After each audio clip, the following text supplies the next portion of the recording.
Hey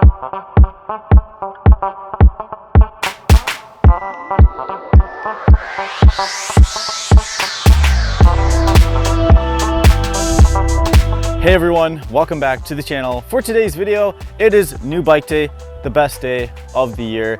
So in today's video, we're gonna be unboxing this new bike. For the last 4 or 5 years, I've been running my Diamondback Mission Pro, and this bike has been super capable.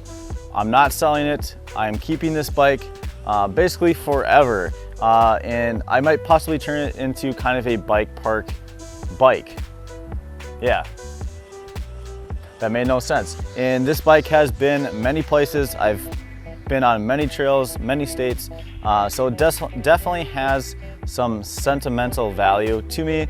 But basically it's a 160 up front, a 160 in the rear. So basically it's a all enduro, all mountain bike. So my goal for a new bike was to look for a more trail oriented bike. So did I go with that mindset into finding a new bike? I did. But did I end up going with a trail bike? Not really. This bike has a 160 in the front and a 147 in the rear. So if you know, you know, but if you don't, let's get into today's video and unbox this new bike. Okay, it's showtime. Let's get this bike unboxed and you'll get to see what I'll be riding for the next foreseeable future. You know, unboxing videos in the past, I don't know. There was a really long stint on YouTube that unboxing videos were absolute fire, but I feel like that ship has sailed. But we're gonna be doing it anyways. And boy, oh boy, I do love the color that I went with. So let's quit chatting and let's pull this bike out. Well, we'll start with the wheels. All right, let's pull out the wheels. So what we got for a cassette is a Shimano SLX 10 by 52 tooth and a 180 in the rear. Pretty sweet. And here's a front, a 203 rotor in the front, and then they both run 2.5 Agassi Maxxis tires. And now we have to get the bike itself out, which actually looks kind of difficult. Oh boy. Cardboard.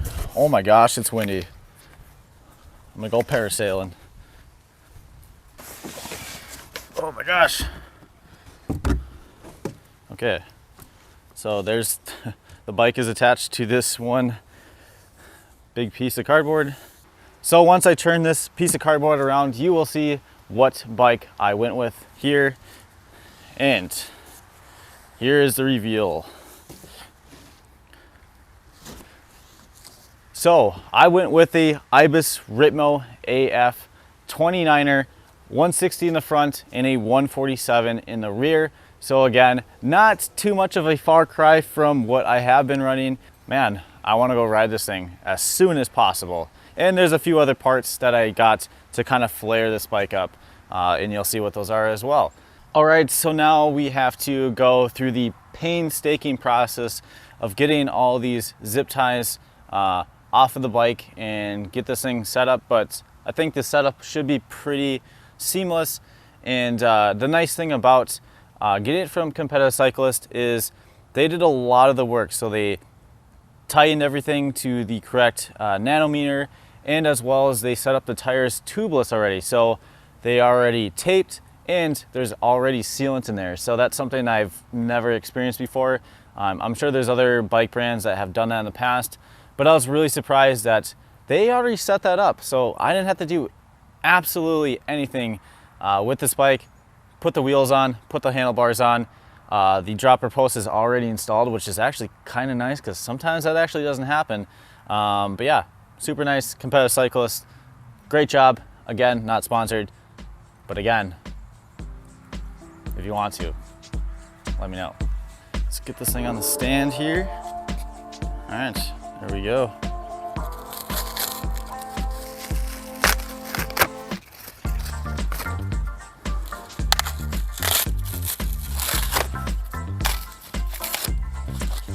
This cardboard's kind of hard to get off.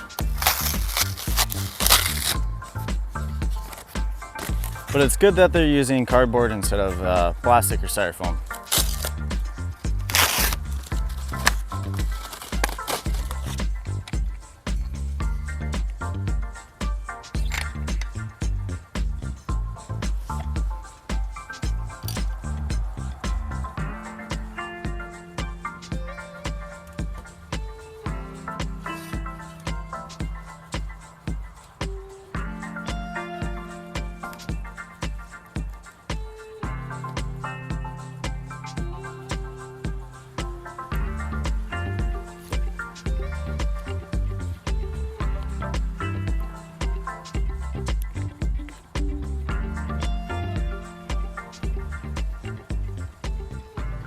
Okay, so after about what seemed an eternity, we have this thing all put together. The wheels are on, the handlebars are on. I had to do a lot of tinkering, kind of the bars, where the brakes are sitting, where the dropper was sitting.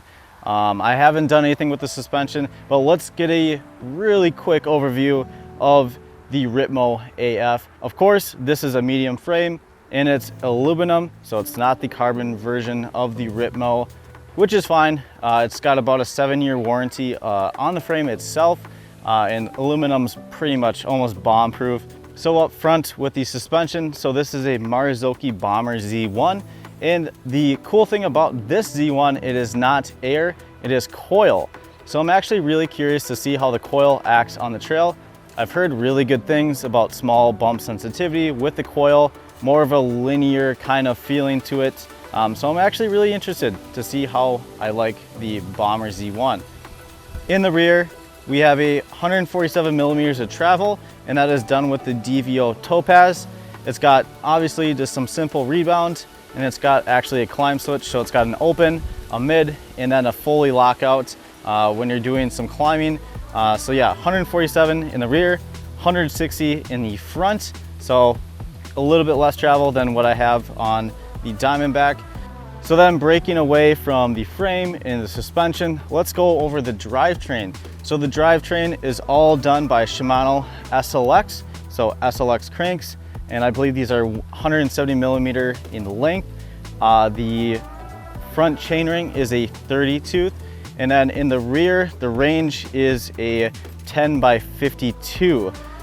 So I've run Shimano SLX before, I've run XT, and I've even run the new version of Dior, and I just like the way that Shimano shifts.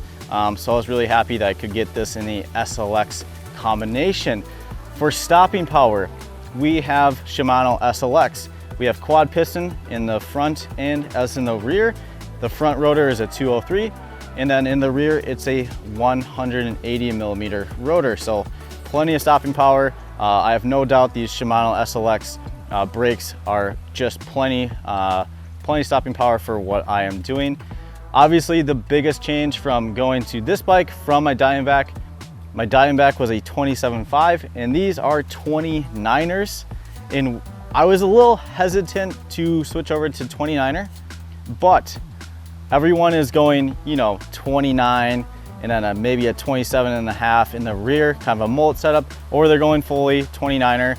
So 27.5 bikes are kind of a dying thing, I feel like. So I feel like a lot of bike manufacturers aren't speccing their bikes with those. And these are the Blackbird. So these are Ibis in-house aluminum rims. The internal width is 35 millimeters, and these are wrapped with Maxxis Agassi.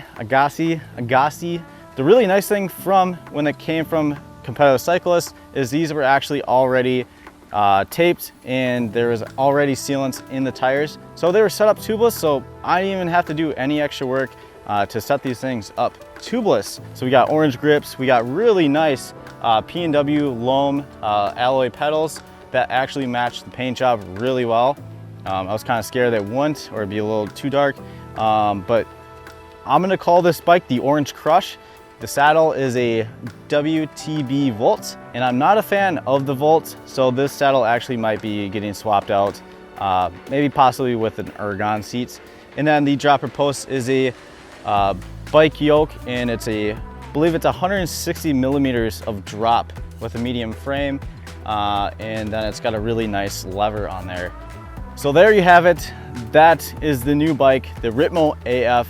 Really excited to get this thing on the trail, hopefully today, see how it rides. I know it's gonna be a little bit different to get used to the 29er, but I feel like keeping the speed and the climbing is gonna be definitely improved with the suspension. Kind of set up the DW link on here. Overall, really excited, really happy how this thing looks, and hopefully it rides just as good as it looks.